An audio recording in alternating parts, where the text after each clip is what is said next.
Hello, mystery friends. I am Sarah Hualde, and I am the author of the book you're going to be listening to right now. Um, I'm just here to say Merry Christmas. If you're listening to this during the Christmas season, this is Frosted, book 1.5 in the Paranormal Penny Mystery series. Um, a little bit of background on Frosted. It is dedicated to George Bailey, which is the main character from It's a Wonderful Life, a movie my mom had us watch over and over again as kids and has become part of my family culture and kind of part of my identity. So even though the book is far from like It's a Wonderful Life, I couldn't help but dedicate the book to George Bailey and his mishaps because no one is a failure who has friends. So enjoy Frosted. Bye. Frosted, a Paranormal Penny Mystery. Written by Sarah Hualde. Narrated by Brennan Koenigsreuter. Chapter 1. Snow. Really? My breath frosted the icy window. Condensation dripped on the inside of my van. Rats. Spades, my somewhat wild cat, yowled and chuffed in agreement. Snow on the outside meant cold on the inside. Godzilla, what I called my tiny house on wheels, did not do well in snow. Not when its tires were in such poor shape. I hadn't expected flakes to fall so early in the season. Maybe it won't last long. I struggled to convince no one but myself. Living alone with only a cat for company meant I aged before my time. Talking to myself, strange as it sounds, was one of the only things that kept me sane. Apart from monthly check-ins with an old boss and video calls with TC and Scrub, podcasters of the semi-paranormal, I was alone a good deal of the time. I reflected on this as I retreated to my electric blanket, awaiting my next connection to reality. TC was due to call any moment. Our calls were starting to grow less and less random. I worried about this. TC and Scrub, his assistant, had pursued me through 3 counties before arranging an introduction in Pottersville.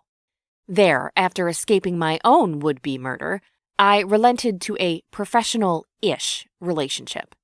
TC paid me to be on his podcast twice a month. It wasn't a lot of money, but it was constant and kept me from panicking. Jobs weren't the easiest thing for me to find. I had a strange gift, a quirk that caused even the most well-meaning citizens to flee from me in terror. I can see the future. Sort of. Not winning lottery numbers or the whereabouts of missing people.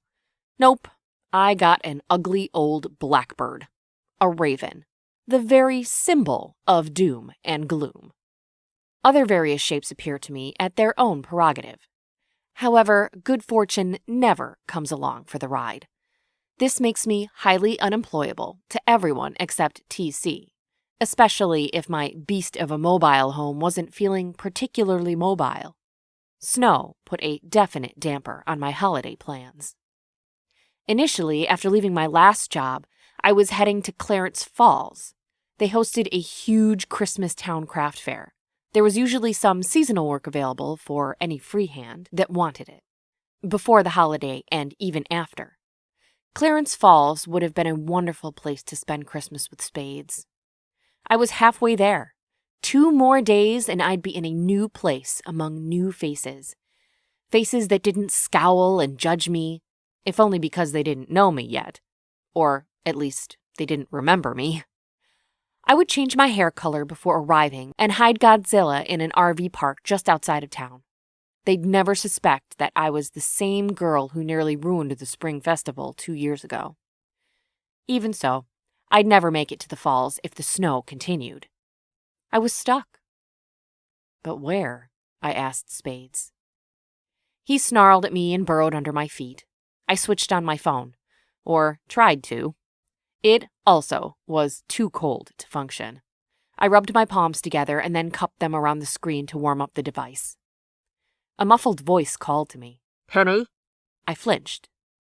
Was I going mad? I stared at the buried Spades. He didn't move a muscle. Hey, Penny girl. The accent sealed it. My phone had turned on as I defrosted it, and somehow it had called TC. I sheepishly answered. Sorry, I accidentally dialed. I put the phone up to my ear, opting not to engage in video chat. I'd just gotten up for the day, and I looked like it. What? No, I called you. TC's light British accent made me smile. You answered before it rang through. Maybe you really are psychic. It was a joke. I knew it. That didn't stop me from cringing a bit. Being called a psychic gave me the willies. My gift, or whatever it was, wasn't one I flaunted or wanted. According to most of the people I met, they'd love a sneak peek into the future. Well, I got them without warning, and without a buffer. They never led to anything good.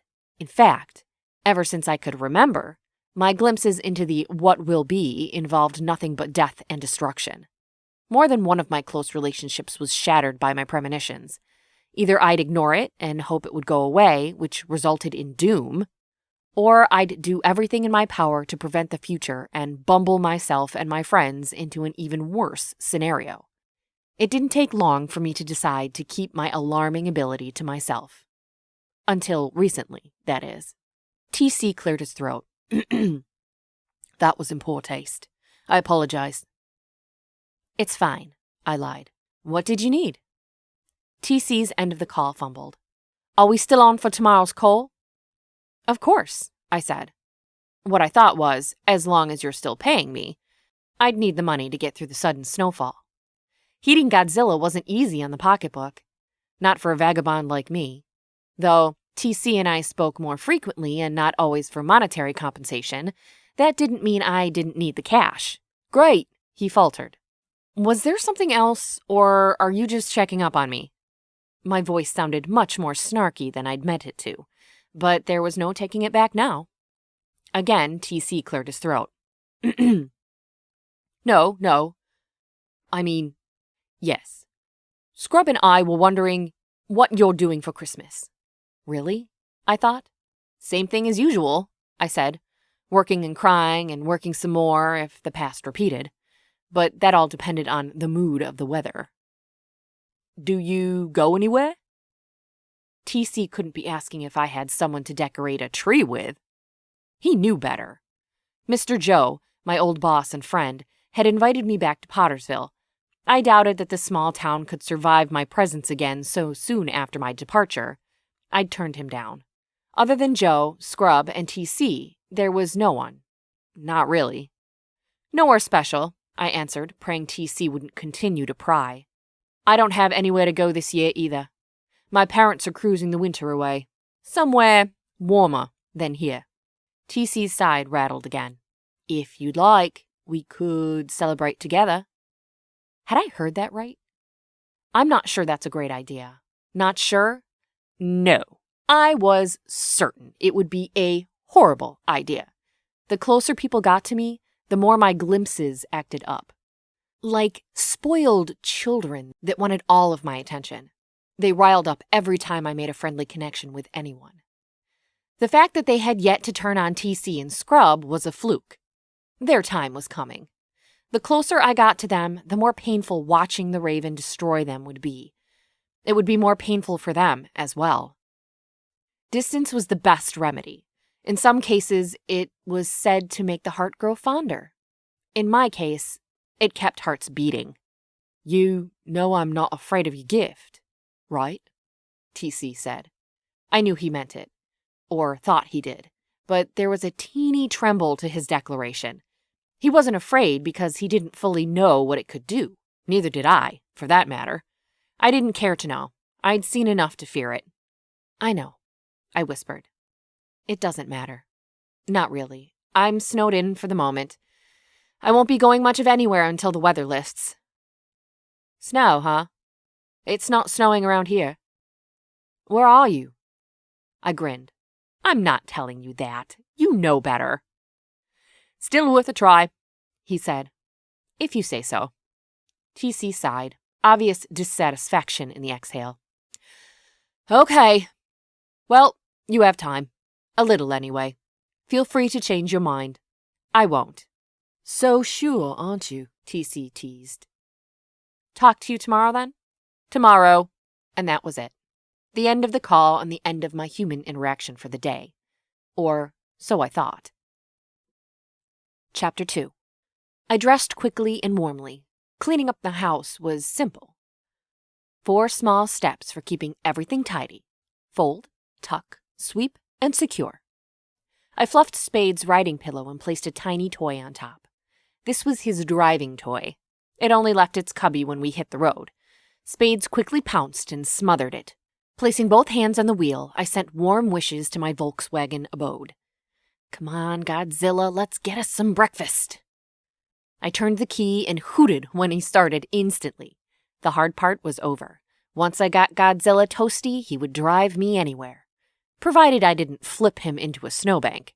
The elderly bus and I had an agreement. If I refrained from painting over its retro aesthetic, then Godzilla would continue to chug along. Thankfully, the rest stop I'd spent the night in was only 30-some miles from the edge of town. With no traffic, even with snow, Godzilla, Spades, and I would make it in less than an hour to the tiny town of Hobbs.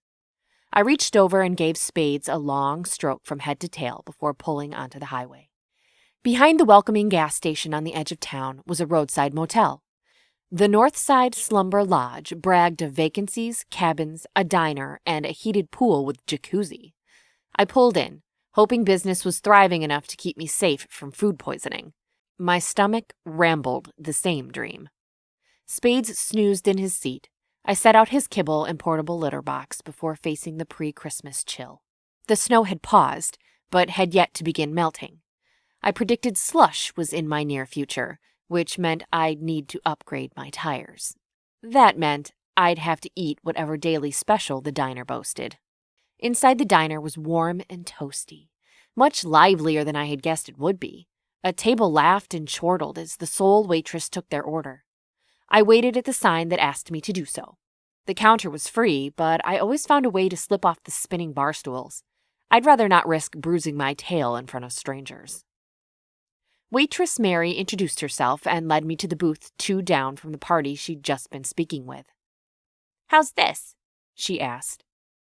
"Great, thanks," I said. Mary flopped a plastic menu down in front of me. She straightened my napkin and flatware.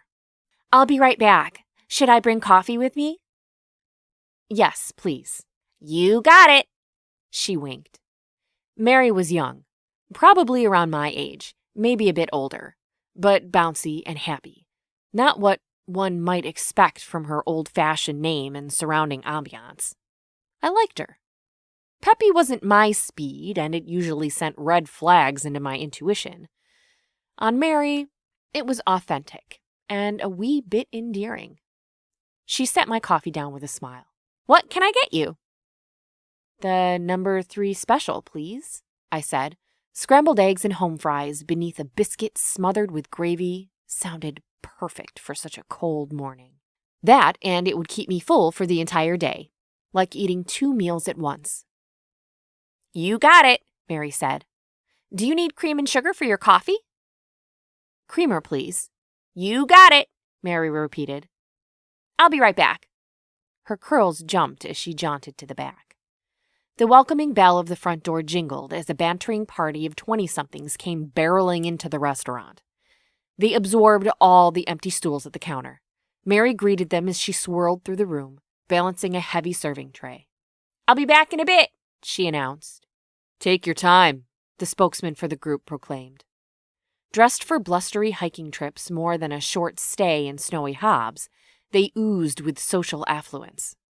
Confidence, perhaps even wealth, garnished their conversation. Even their laughter seemed well-funded. No one with pressing money issues was that carefree with their humor.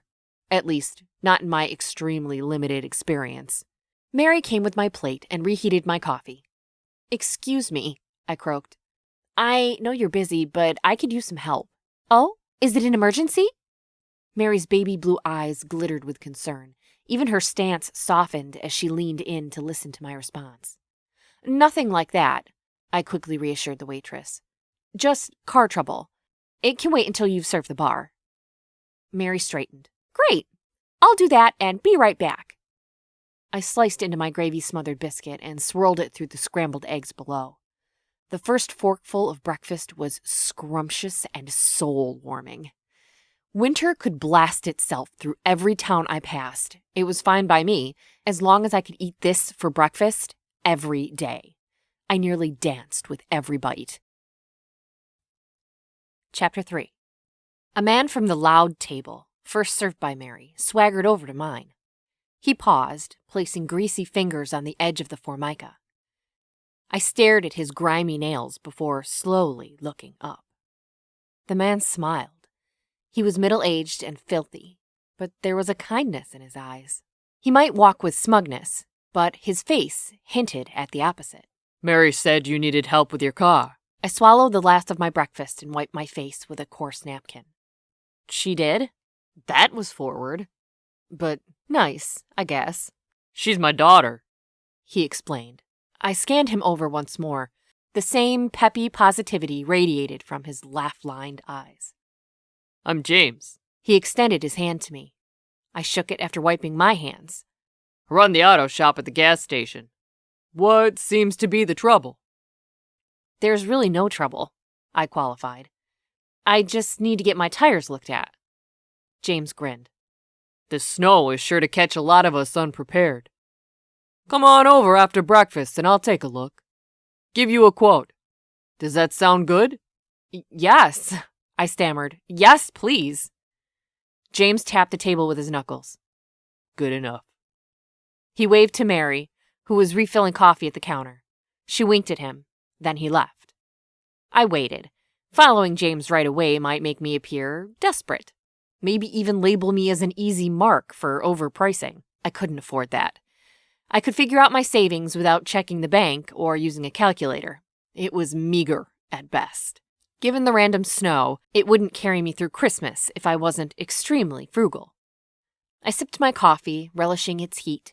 I might be foregoing its comforting buzz until my next job. Even the off-brand instant coffee costs more than my instant noodle reserves. Food was more important than coffee, even if it was less fun. The party at the counter roiled in laughter, pulling me out of my worries. I focused on their conversation. Unabashed eavesdropping kept me from going completely loony.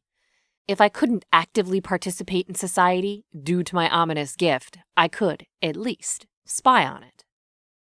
From the outside, the group was stranded, just like I was.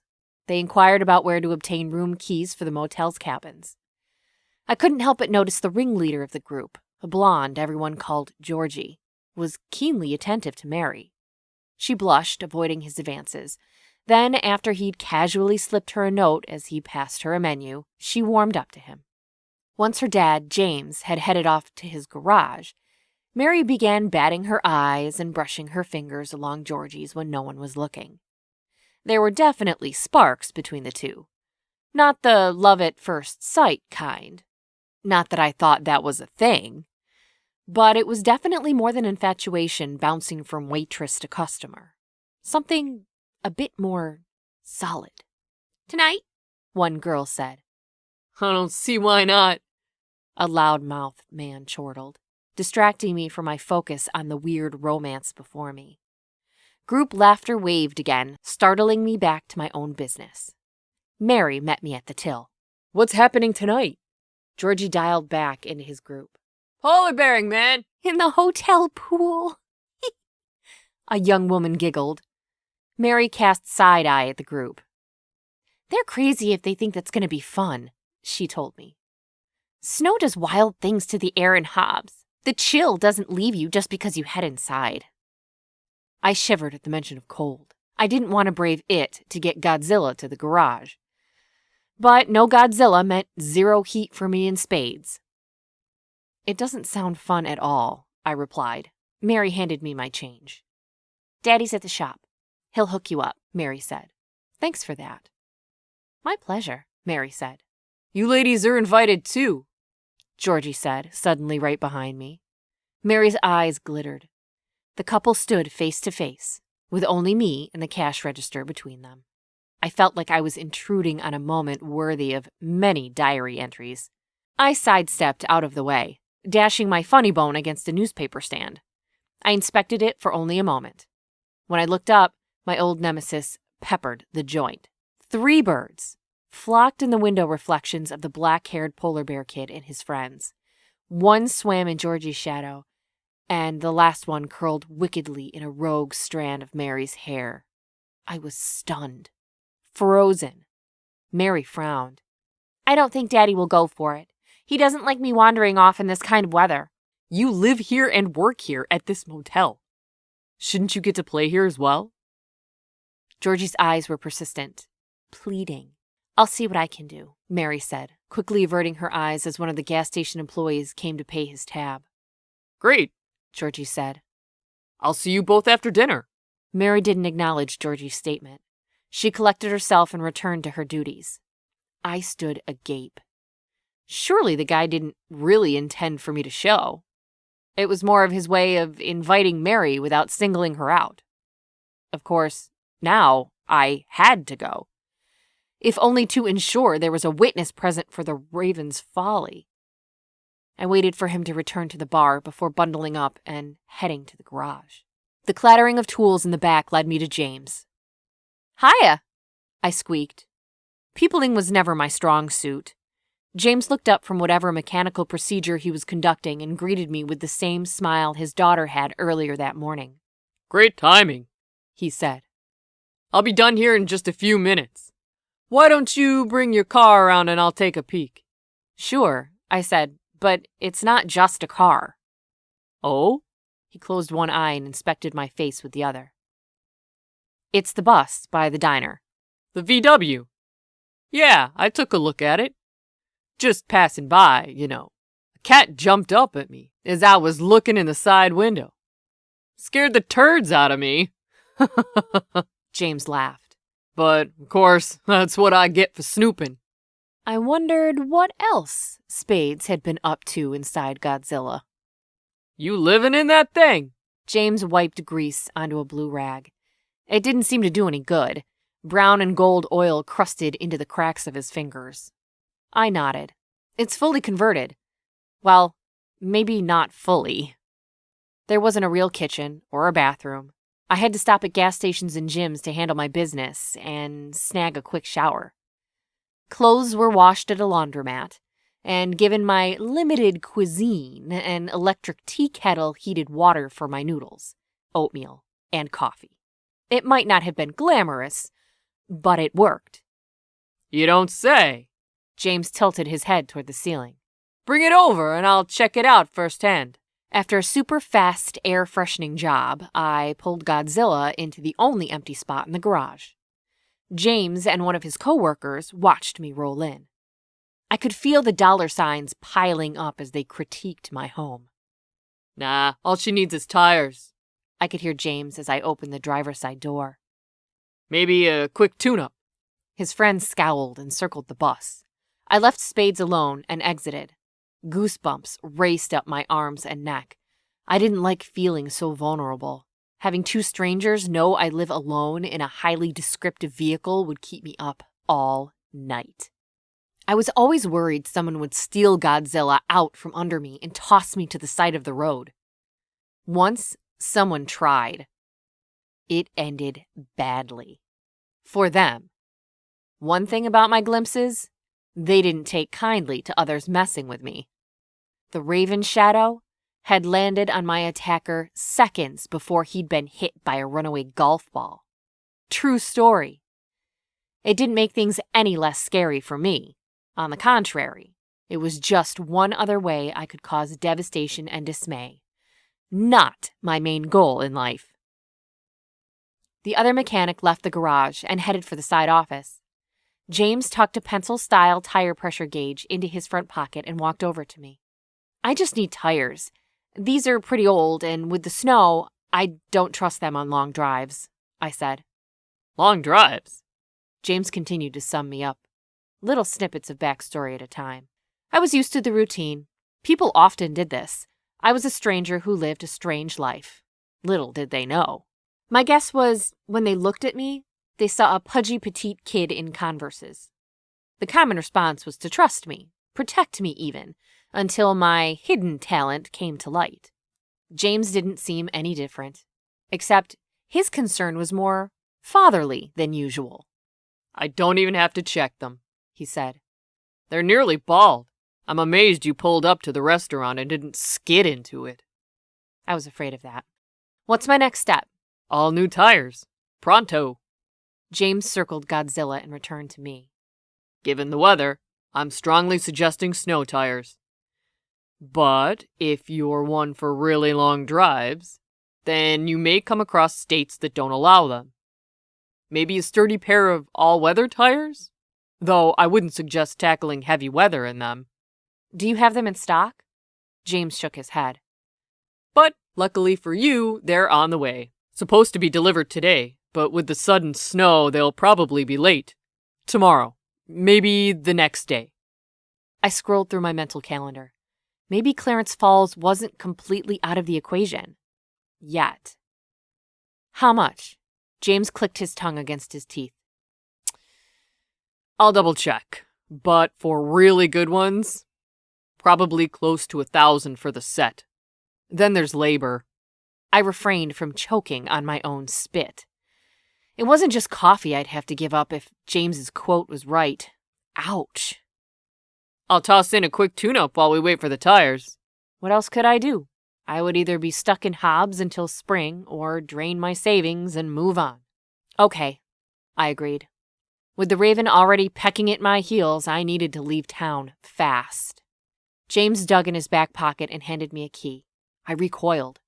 It's to the cabin Mary and I share. You can sit here while I'm working. That and your cat has got to go. At least, if you're at our cabin, you'll both be warm and dry. You don't have to do that. I can wait. By the pool? In the laundry room? James chuckled. Just let me help you out. I'll let Mary know you're coming. She's probably about to have her break. She can show you where everything is. I just couldn't rent a room of my own? James raised an eyebrow. You do that, and I'll charge you double, he joked. It's really not a big deal. Your boss will be safe. I'll lock up every time I leave. Reluctantly, I took the key and was flanked by guilt. My ghostly bird friend had already marked this man's daughter. Perhaps, if I could leave before the raven struck, I could spare him the pain of losing her. The quicker I moved on, the safer this kind-hearted man and his love-struck daughter would be. Chapter 4. Mary met me at the door of cabin 67. Her peppy smile was shadowed with another emotion. I couldn't place it. I don't think we've officially met. Her cheerful voice was filled with hospitality, as if she and her dad often took in stranded strangers. I'm Penny. I offered her a grin. My hands were full of Spades and his belongings. The cat snarled whenever a rogue snowflake lighted on his whiskers. Mary. The waitress introduced herself as if she weren't sporting a name tag. She stepped to the side, pulling the front door further open. I squeezed past her. Spades launched from my arms and propelled himself around the cabin. I hope you're not allergic. Not at all, Mary said, shutting out the winter wind. We usually have a box full of baby cats in the kitchen. We're kind of a foster home for cats, but the last one found a home yesterday. Early Christmas presents? I shifted my backpack, struggling to keep melting snow from between the bag and my spine. What else? Mary laughed. Follow me. I'll show you the guest room. Guest room? The cabin wasn't exactly big. I didn't think he had more than 2 bedrooms and 1 bathroom. I was nearly right. Mary stopped at a skinny door. This was originally a kind of mudroom. For fishermen, I think. I've spruced it up throughout the years. It may be small, but it's homey. She opened the door and proudly displayed her work. A futon couch, complete with fluffy throw pillows that matched the round floor rug, invited me to sit for a spell. A makeshift desk made from a large TV tray and an armchair absorbed one corner of the room. A lamp resting atop a short bookshelf took up the other free corner. It's cute, I said. And don't worry about small. I live in a van, remember? Mary nodded. Dad told me. I think that's amazing. It must be nice to be free as a bird. I cringed at the mention of fowl. It has its moments, I conceded. I bet, the waitress said as she daydreamed. I set my bag down on the wooden tray. My shoulders were happy for the break. My movement shook Mary from her reverie. I've left you a couple towels in the bathroom and refreshed the litter box for your cat. Mama Cat went to a new home with one of her babies. Fights won't be an issue. I nearly laughed. Spades sometimes flaunted multiple personalities. I'd watched him have a solo throwdown before. That crazy cat did anything other than the expected. I loved his wildness. Thanks, I said. A shower sounds great. Mary leaned against the doorpost. She rolled her ankles one at a time, shifting her weight. Being a waitress must be a workout. I've got to get back in about 10 minutes. Dad will be at the shop until I'm done working. He gave you his key, so you know he's not going to barge in on you. How about you meet us at the diner around 4 p.m.? We'll have the special. It's tomato soup and grilled cheese. Dad and I have it every week. This time I'll let someone else carry the tray. Sound good? Sounds amazing, I said. I couldn't believe my luck. I'd landed in a sweet little motel court, complete with tender-hearted small-towners who doted on sojourners, even those of the feline variety. I'd never been stuck in a more fitting location. Maybe it was the universe's Christmas present to me. Whatever it was, I was grabbing it with both hands and wishing for the best. A speckle of hope splattered in my subconscious, immediately followed by a stern rebuke and rush of fear. My time was not my own. Make yourself at home, Mary said. If I did that, someone else was going to pay for my monetary comfort. But I didn't ruin Mary's selflessness with a downer of a speech. I thanked her once more, guilt tightening my throat, and she left for work. I set to searching for that insane cat of mine. Chapter 5. After a long, steamy shower, with Spades hissing at me from atop the toilet seat, I retreated, cat in hand, to the guest room. Mary had really done her best to fancy up the space. A mural of the sky adorned the ceiling. Curtains hung where there was no window to give the appearance of more space. The back door hosted matching window treatments that complemented the rug and the throw pillows. How many guests do they get? I asked Spades. He stretched out on the armchair as I shut and locked the bedroom door. An unease swept over me, like Marion Crane second-guessing her stay at the Bates place. That motel had been basically abandoned. This one was alive and welcoming. Laughter and low speech randomly found a way into the cabin. The sound of doors opening and closing and the occasional car engine passing through gave the place all the more life. The motel had almost a sunny disposition. If it hadn't been snowing, I would have told Mary as much. Her and her father seemed to run most of the court. I wondered if they owned the place. That thought sent me thinking about Anthony Perkins again. I shut it down and placed my backpack between the locked door and the bed. Not that it would do any good, though it made my heart stop racing. I sat on the couch / pull-out bed and let my mind drift. When, after its first seconds of shutdown, it flashed on the thought of TC's mussed hair and dazzling eyes, I decided a nap was the best course of action for me. There was nothing I could do to stop the Raven. Until he gave me a clue, I couldn't even try. Spades, noting my reclined position, hurried his paws over to the bed and planted himself on the one sleeping pillow. Normally, I would have shoved him away. As a stranger in a strange room, I welcomed his closeness. When I woke up, almost all the light had vanished from the room. I laid there stunned by the blackness for just a moment. Then voices caught my attention. I slid Spades from my chest. The cat stared at me as if he thought he'd be better off without me. Then he pranced away as though he'd already planned to get up. I knew better. The scoundrel didn't like me knowing that he'd grown to love me, just as I'd grown to love him. Don't be such an ace, I teased him by name. Ace of Spades was named for the white patch on his neck, resembling the suit of cards. I stood. The futon creaked in response, happy to have my weight off its frame. The voices were coming from just outside the mudroom's back door. I tiptoed, squinted against the near darkness. A crack in the decorative curtains let in the smallest sliver of light. I guessed it was from a lamppost in the parking area behind the cabin. Carefully, I peeked out. I didn't want to turn on the lights and alert whoever was chatting outside my window. I also didn't want to be seen snooping. One tiny fold in the curtain revealed the silhouetted features of Mary and the party guy, Georgie. If they weren't kissing their faces, they were fused together. I averted my eyes. Instead, I listened to their conversation. I told myself it was only to know when it was safe to turn on my light, but I was lying. Have you told your father about us yet? Georgie asked. He twirled a stray strand of Mary's hair in his fingers. His tenderness was heart-melting. Mary's eyes fluttered. I haven't had time. We've been talking this over for months. You've had weeks. Are you second-guessing us? Georgie's voice cracked with emotion. Mary put a hand to his chest like its presence could keep his heart from shattering. No, I just don't know how to tell him. He's going to be so worried about me. And then when I tell him I'm leaving, she croaked, I just can't bear to see how he'll look at me. He'll be stunned and hurt. It's not like we're leaving forever. We'll visit often.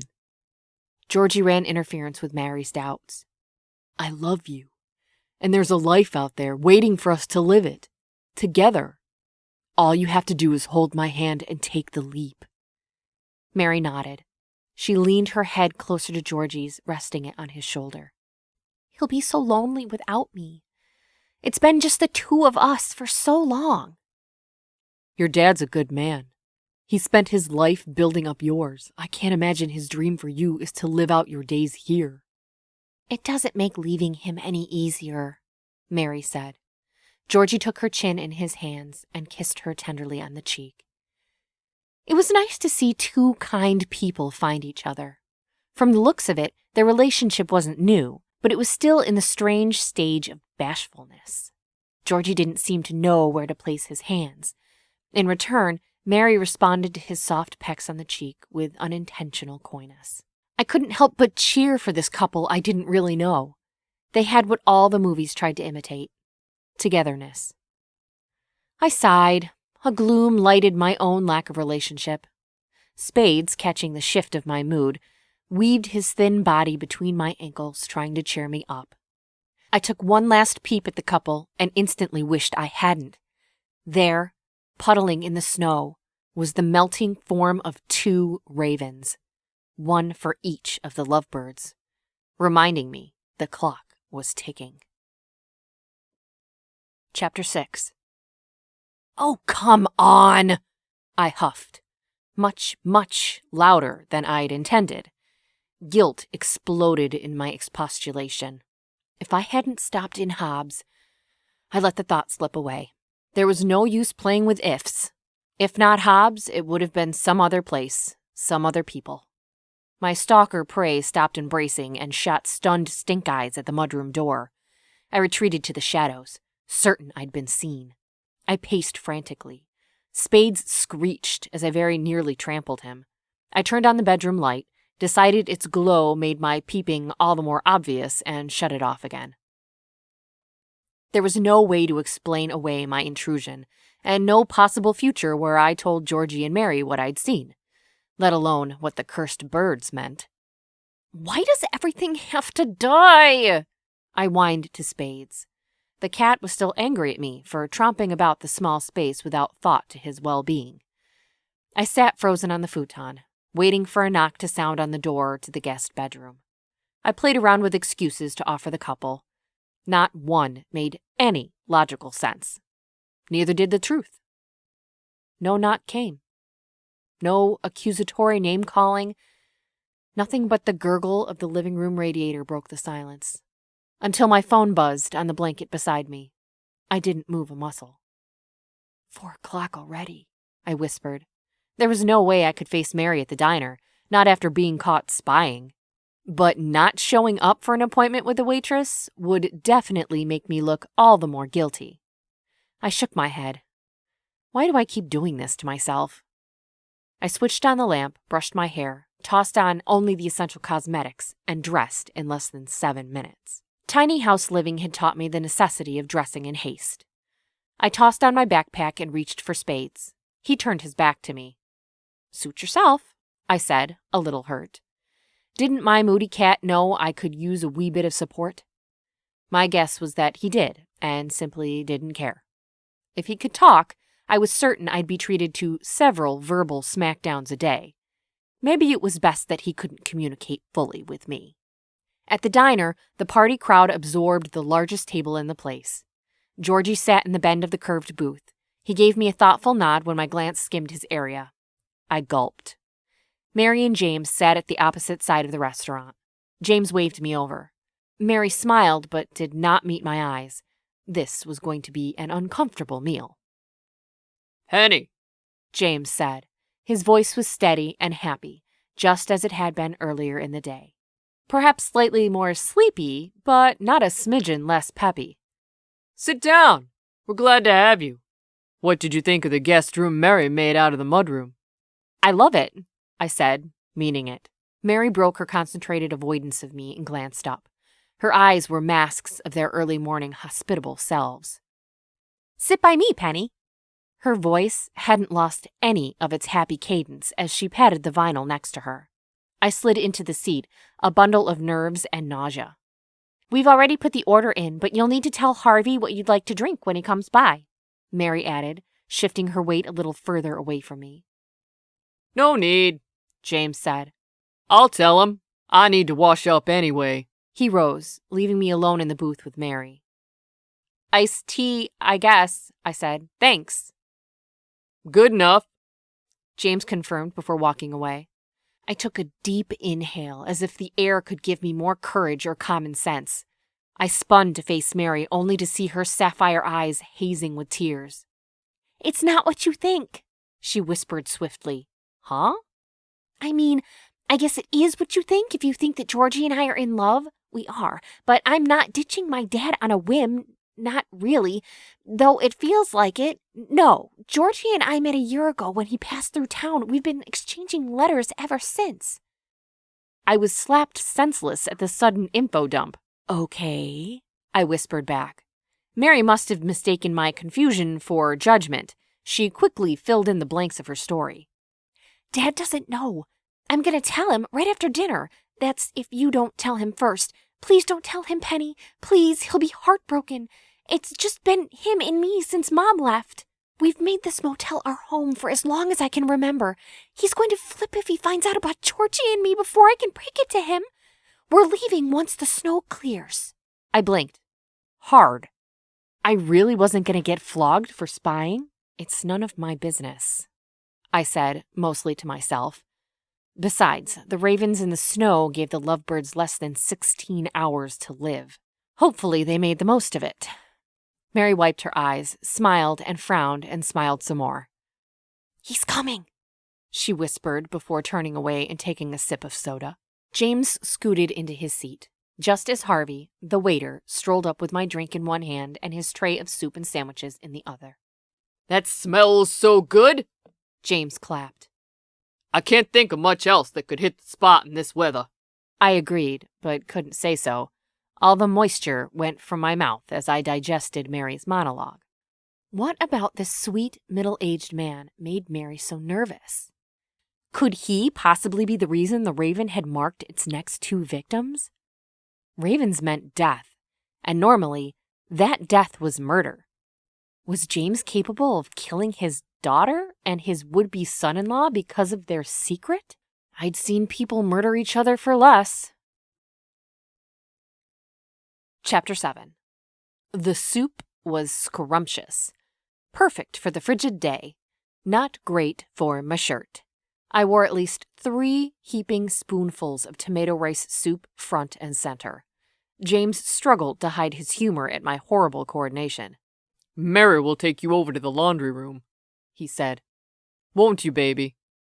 In less than a second, Mary's eyes flickered from frustration to shock and returned to cheerful obedience. "Of course," she said. Good, good. I know it's early, but my recliner is calling me." James stood and tossed a few dollars on the table as a tip. I struggled to get my wallet from my backpack. Nope, James said. Soup's on me. Tomorrow's coming soon enough. Then you'll pay. Tomorrow? The tires will be here tomorrow? James nodded. I clapped with joy. Maybe I could make it out of the area before I was forced to witness the Ravens' attack. Somewhere between 4 and 6 a.m. That means you can be back on the road before 8. James's cheeks lifted as he smiled, making his eyelids nearly close. There'll be snow tires in the order as well. Are you sure I can't convince you to spring for those? Sorry, I said. Snow tires would be best, but I had nowhere to store them during the warmer weather. I think I'll stick with the other ones we discussed. You're the boss. Mary hugged her father goodbye. He left the diner after waving to Harvey and the other staff members. Mary dropped her hands to her sides in surrender. Come with me, she said. I'll take you to the laundry shack. We swung by the garage. Mary let me into Godzilla to get my dirty clothes before leading me onward to the washroom. You live in that? She asked. Her blue eyes widened at the sight of my bus. Yep, just me and Spades. I love it. Mary walked around the van, just as her father had done earlier. Her face took on a dreamy appearance. My guess was she was imagining her and Georgie driving around in my house. She freed herself of her thoughts and sighed. A frown replaced her fantasy. Let's get you cleaned up, Mary said, and led me outside. The cold shook me to the teeth. Mary shivered as she led me to the smallest cabin on the lot. She unlocked the door and held it open. I hurried inside. The back door to the laundry shack opened up to the pool area. Steam clouded thickly around the water, especially around the jacuzzi. It reminded me of the morning's suggestion of a polar bear party. My teeth clattered all the more at the thought of tossing myself into the icy water. Sure, it was heated, but that didn't mean it was warm. Not in this weather. Mary cranked the dial on a wall heater beside the laundry soap vending machine. It rattled to life. How many people live here? I asked Mary. Full-time. It's Dad and me. Then there's Britt Ponset. He owns the gas station. LB owns the diner, and his son Jeffrey helps manage it. Who owns the motel? I asked while I retrieved a sachet of laundry soap from the dispenser. Mary hoisted herself onto an empty dryer. That would be Mr. Kelly and his daughter Gracie. They stop by once a quarter to check on the place. Dad and I manage it for them. That's quite a big job. Plus, your dad runs the garage and you wait tables? Dad owns the shop. I wait tables more to pass the time than for the tips, though every little bit helps. Mary swung her legs, clunking them against the hollow dryer. I dumped the bag of laundry into the washer, including my tomato soup shirt, and started up the load. Then I sat atop one of the large appliances. If James was resting, as he implied he would be, I didn't want to disturb him. I also didn't want Mary to feel as though she was stuck with me if she had other plans. You don't have to babysit me, I said. I'll be here till the load is done. Mary checked outside the small window that faced the pool. I'm guessing Georgie's crew will show up soon. I frowned. I really didn't want to experience polar bearing at the motel, but I wasn't sure I'd be given a choice. The group didn't come across as mean, but they were loud, and I could only assume they were forceful. I wouldn't put it past them to dump unsuspecting bystanders into the cold water. This would be especially disturbing for me, as all my clothes were in the washing machine. I'm not diving in, Mary said, but I might hang out in the jacuzzi for a while. I'm wearing my suit under my clothes, just in case. It depends on if the snow lets up. It still didn't sound like fun to me. But in a small town, people were bound to do crazy things for entertainment. Even life-changing crazy things like run off with a pen pal boyfriend without telling her father. My mouth ran away with me. Why can't you tell your dad about Georgie? Mary looked over her shoulder just in time for her beau to round the corner and step into the laundry shack. She knows? He asked, wrapping an arm around Mary's shoulder. What are we going to do? She asked Georgie. Both of them stared at me. Storm clouds flashed in their gaze. I was sorry I asked, especially when their shadows merged, resulting in one double-headed raven. Chapter 8. What is it? Mary asked me, after noticing the shift in my focus. I swallowed. I truly hated this gifting of mine. The raven was never kind to me or the people I met. I liked Mary and her father. I didn't know Georgie at all, but he seemed sweet enough. I didn't want anyone to lose their life or have their life turned upside down by losing someone they loved. Normally, after a bird sighting, I'd get a clue. A song, a movie, a book, something from pop culture that hinted at the trauma to come. In the last town, there were songs over the speakers at work. But the diner didn't play songs with words, so there wasn't anything for me to go on, other than the fact that time was ticking away. No victim had ever lasted past 24 hours in my experience. I really hoped I was far away from the motel when the egg timer of fate chimed for Georgie and Mary. Georgie ignored my sudden sullenness.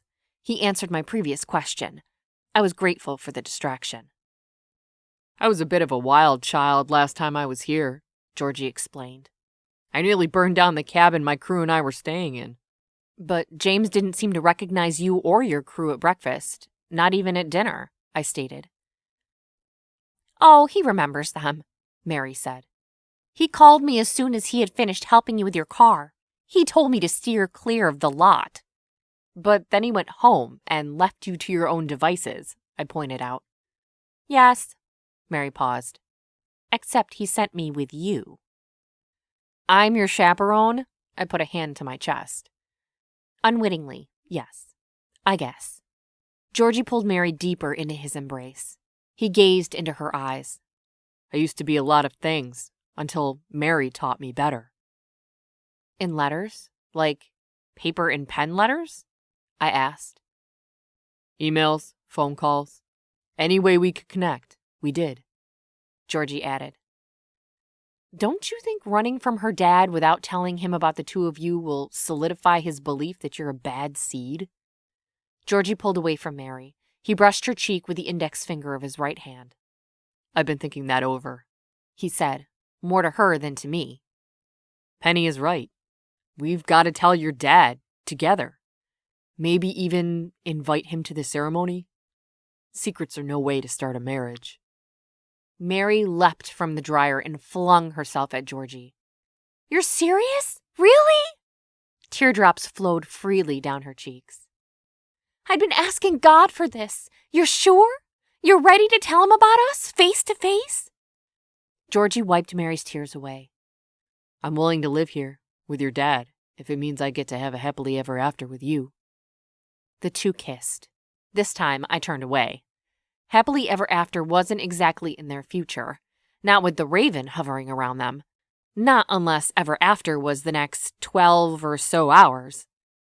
I quietly waited for the couple to resurface to reality, as I pondered the absence of my usual audiovisual cues. Maybe the raven wasn't out for blood this time. Perhaps that's why no clues had come. Maybe it was the death of a bad plan he was foretelling, not the end of two lives. I could dream, couldn't I? The washer beneath me shifted into a spin cycle. It startled me. I jumped from its lid, knocking into Georgie and Mary, who, in turn, stumbled into the wall. The jarring shocked an old speaker secured to the wall of the laundry shack. Static crackled. Are you okay? Mary asked as she surveyed me for damage. Yeah, I just fell, I stammered as the radio landed on a hit from the mid-90s. The chorus to Lightning Crashes erased my merciful raven theory. Strawberries! I cursed. Death was on its way. I think she hit her head, Mary said. She stepped closer to examine. No, I said. I'm okay. That song. I'm okay. I backed away from the doomed couple. Georgie lifted an eyebrow at me. I'd seen that look too many times to count. He was summing me up. I was crazy, or off my meds, or whatever explanation he thought did me justice. Quickly, kindness took over his judgment, not pity, which was the ordinary, caring person's response to my oddity. When should we tell your dad? He asked Mary, turning all his attention back onto his fiancée. First thing in the morning, she said, before breakfast, before he heads to work. Georgie nodded, letting the change in their plans sink in. Are you sure? I quipped quickly. I mean, you could leave now, tell him afterward. Mary shot me the hairy eyeball. I know I was a walking contradiction, but maybe if I could get them away from the motel and away from me, they'd be safe. Maybe they would actually get to live a life together. If I could, I would have driven away right then, never looking back and hoping for the best. But with Godzilla sporting bald tires and locked in the garage, there wasn't a simple enough escape route for me. That didn't mean the couple couldn't leave. You're kidding, right? Mary said. George chuckled. I see what she's doing. She's making sure I'm confident in my decision. You don't have to worry. I'm solid. Tomorrow morning we will tell Mr. O'Hara, and together, the three of us will plan our next steps. Mary was giddy. She clapped her hands and kissed Georgie's. Chapter 9. The sky grew eerie through the low, foggy cloud cover as I shoved my load into the dryer. I slid the coins in the slot and the dryer began its work. Mary and Georgie sat silently on the one chair the shack hosted. Actually, Georgie sat in the chair and Mary sat on his lap. The romantic gestures were far from lewd or unseemly, but the sweetness of them stung at my heart. Just when I thought I'd run screaming into the winter evening, Georgie's rowdy bunch rounded up to the shack. A man with black hair hammered a fist on the window and motioned to the pool area. They were really going through with their frosty swim. A young woman followed him. Mary leapt from Georgie's lap. I feel like celebrating, she said. I think I will jump in the pool. Georgie grinned from ear to ear. I'll jump with you. They linked hands and exited the laundry area. As their feet crossed the threshold, the speaker on the wall announced, Back to hits from the 80s and 90s after this short break. I exhaled a tad dramatically, even for me. Whatever the next song's theme was, it would seal the fate of my newest acquaintances. I looked up, out the window, and to my horror, more snow ravens drifted from the gloomy sky above and alighted on the heads of 3 more groupies, the same as from the morning. Hot dog on a stick, I cursed and kicked the dryer. The entire lot of them were doomed. I panicked. Thankfully, I always carried a bottle of relaxing essential oils with me for times of great need when I couldn't risk passing out. I'd done that before, only to wake up to even worse circumstances. The radio station was on its second commercial. I hoped it was going to be a long break.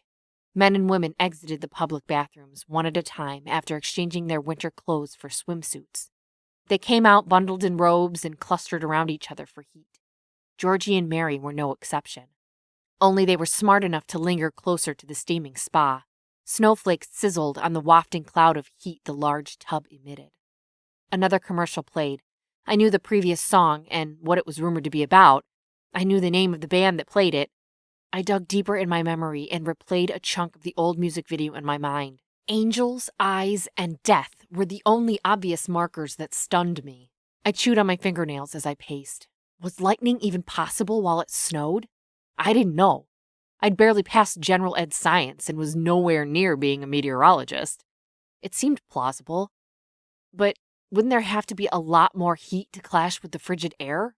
A lightning crash could certainly electrify the entire pool area. So could common household electricity. I bolted from the shack, tripping on the floor mat and forgetting my jacket. Georgie and Mary danced their way into the icy swimming pool. Their splashes and squeals sent terror up my neck. I watched, breathless. They came up for air, giggling and flailing their way toward the steps. Georgie wrapped Mary in a robe. She returned the favor. Your turn, Georgie said, prodding the black-haired man.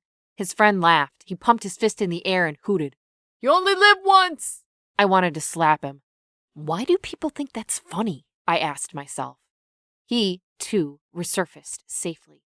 I scuttled around the deck, looking for any loose wires or funny-looking outlets. Nothing. I stopped for a moment and turned to face the pool. Georgie and Mary were snuggled in the hot tub. Other characters from the group had leapt into the water and were warming themselves by an outdoor fire pit. A couple had chickened out and were standing inside the laundry shack, watching. I spotted one coward reach up toward the wall speaker and turn the dial. Outdoor speakers crackled to life. Here's one from 1990, the DJ proclaimed. It's Mr. Garth Brooks with his hit. Don't say it, I whispered. The Thunder Rolls. He said it. Why? I shook my fist at the heavens. So, not electricity. Definitely lightning. How was I supposed to convince the entire group to vacate the pool? How? Those who'd backed out of the daring swim joined their friends around the pool. The water mixed with the swiftly slushing piles of snow and created a slick sheen. Not a single person, including me, was on dry ground. One strike and everyone touching the concrete would be fried. Chapter 10. While Garth Brooks twanged on about revenge and heartbreak, I exploded around the pool area. I pleaded with everyone to leave and get to dry ground. Lightning, one brave soul complained. Are you crazy? Possibly, I snarled back. But wouldn't it be better to listen to what a crazy person asks and stay alive than it would be to ignore her and die? The black-haired swimmer howled with laughter. He went over to the jacuzzi and tattled. Did you hear her? He pointed at me. I blinked away snowflakes from my eyelashes. Don't tease her, Bert, Mary said. She shot a look toward me that pierced my heart. She wanted to believe me, but she too was doubtful. What was my next move? Did I have to poop in the pool to get everyone out? Chase them around with a marshmallow skewer or what? Black-haired man dumped his towel and went for another leap into the pool. He stared me down as he flew through the air. Georgie frowned at his friend. He looked at me, concern stamped across his handsome, lovelorn face. Are you serious? Very. He sighed, still struggling with my insane claims. From what I knew of Mary, she was kind and open, eager to help others, self-sacrificing and brave. If she loved Georgie, I only hoped he'd be the same way. My mocker exited the pool and headed toward the fire pit. He dried off. By then, a few of the adventure seekers had changed back into their winter clothes.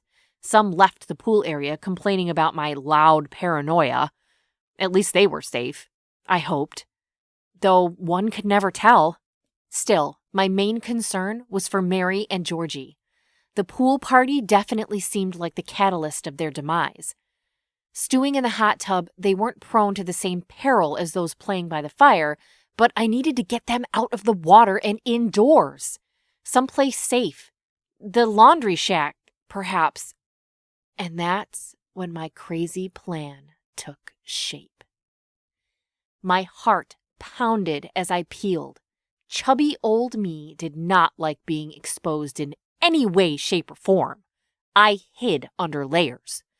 From tank top to hoodie, I covered my rolls and most of my skin. Sliding out of my sweater and jeans was far from normal for me. I barely felt the cold. My full body blush was so intense. "What are you doing?" Mary asked. I chucked my clothes on a snow-dusted plastic lawn chair. Lastly, my shoes went onto the pile. In only my undergarments and socks, I launched myself into the frigid pool. The water washed over my head, sucking all the wisdom from my active selflessness. It was so cold. For a moment, I thought my heart was seizing. Maybe hypothermia wasn't how I was going to die. Maybe an ice bath-induced heart attack was in the plan. I was happy I'd plugged my nose. Ice water up my nose didn't sound pleasant.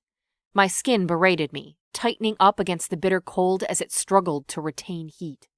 My head howled. As I began to rise up to the surface, already hurting beyond belief, I hoped this episode would be over swiftly. I doubted it. No one realized I needed help. Yet. My face crested the surface. I could barely suck in enough air to scream. "I can't swim!" I lied. I was an excellent swimmer. I refused the instinct to swim as I went down another time. My skin stung. Frozen by fear in water, I forced myself to struggle back up to the top of the deep end of the pool and still maintain my desperation act. "Help!" I hollered. Going under a third time, I spotted Georgie standing on the edge of the jacuzzi. A small crowd gathered around the edge of the pool. Mary hoisted herself to sitting. I rose to the top one more time, but not enough to risk taking a breath. The water stirred beside me. I closed my eyes as one arm wrapped around my torso. Go limp, I told myself. Still, I struggled with the urge to panic and flail. The crook of an elbow hooked under my chin, lifting my head out of the water. I gasped. Georgie paddled with one hand and held me with the other. He kicked and swam, pulling us both over to the steps. There, Mary stood. She bossed around the waning crowd. "Get her clothes," she pointed and commanded. "Henry, help Georgie. Take her to the laundry shack. It's warm there. Catherine, catch." She tossed keys at the blonde. "Go to cabin 67. Ask my dad for a blanket and bring it. Denise, go with her and start up some coffee." Another pair of hands grabbed at me. The air sliced at me. I shivered uncontrollably. Inside the shack, Mary laid down dry towels. "Put her down." She pointed to the makeshift pallet. The floor was cold, but not like the pool. "What were you thinking?" Mary chided me. She opened my still spinning dryer and pulled the warm, clean clothes out, laying them on top of me. "I jumped in to save you," I stuttered through chattering teeth. "But you can't swim," she whispered. I ignored her question. "Is everyone out of the pool?" I shuddered. Georgie huddled in front of the wall heater, peeked out of the window. I don't understand what the big deal is, but yes. Mary bundled me in the warm clothes. Moments later, Catherine, I guessed, chucked blankets over me and handed one to Georgie. James swung into the shack and wrapped Mary in a bathrobe. "What were you guys?" he started to ask. Before anyone could answer, a flash stabbed the early evening sky as thunder rocked the shack. "Whoa," Georgie commented. "Thunder snow," I've never seen that happen before," James added. "It's rare," Georgie said, clearly impressed by the stunning act of God. though we're awful far inland. James glanced at the young man. But we are surrounded by lakes. Mary stood. She accidentally pulled my hair. "Look," she pointed. "The railing from the jacuzzi, it's smoking. We were just in there." Still, what are the odds? Who would have thought? Georgie paused and turned to face Mary and me. Mary knelt back beside me. She trembled, mouth open wide. "Penny did," she whispered. I closed my eyes. I was far too cold to comment. The stereo speaker faded and returned. The DJ relayed the freak weather phenomenon with extreme delight and excitement. After which, as my bones stopped throbbing from the cold, he played Purple Rain. There was no electricity in that song. None that could kill you, anyway. I smiled and burrowed farther into the blankets. Chapter 11. 23.5 hours after spotting a glimpse of the raven, I sat having pie for breakfast with James, Georgie, and Mary. Godzilla sat just outside the restaurant window. He preened with new tires and a tune-up. James had knocked quite a percentage off my tab after Mary gushed over my intuitive rescue of her and Georgie. Georgie's crew sat in their usual booth, pretending not to notice me or that their leader had left them to their own devices. Georgie and Mary held hands across the booth. James cast nervous glances at their entwined fingers. After a restorative night apart, Georgie and Mary took James aside and spilled the beans. From my nook, still shivering off my dive into icy waters, I eavesdropped yet again. Except this time, Mary had given me her blessing to do so. James wasn't thrilled his daughter had hidden the relationship from him, but he understood her hesitancy to tell him. Georgie apologized for his previous acts and his part in encouraging Mary to keep their engagement a secret. After a lot of tears, heated words, confusion, and more tears, the trio held hands and prayed together. I still didn't understand the praying thing. TC often prayed and told me he did. To me, a positive thought was a positive thought. It might not help, but it couldn't hurt, right? James wanted to throw his girl a party. Georgie and Mary would have a simple ceremony at the motel and then a reception before driving away. After a long honeymoon, Georgie promised they'd come back to Hobbs, if only for a visit, but with the possibility of more. Things seemed to have wrapped up for the best. I finished my pie, happy that in a few minutes I'd be on my way to Clarence Falls. I'd done enough damage. I wasn't sure the teeny motel town could withstand another thundersnow or run-in with the Raven. My cell phone trilled. Time was up. It had been 24 hours since I'd first seen the bird of doom. "Sorry," I said, as I ignored the table to switch off my alarm. When I looked up, their happy faces worried me. Just because 24 hours had passed didn't mean they were safe. The sun glinted off the snow, slamming me with its brilliance. I shaded my eyes. "Look!" Mary pointed toward a sunny patch right outside the window. A gorgeous hummingbird floated right outside the diner. "Poor baby," Mary added. "He must be lost from his group. He should be in Mexico by now." Georgie leaned across his bride-to-be and peered out into the winter morning. "He's not alone."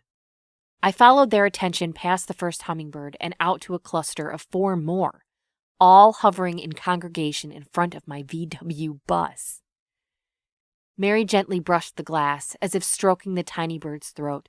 It flitted horizontally, coming face to face with me. The other birds did the same, only with more distance between them and the glass.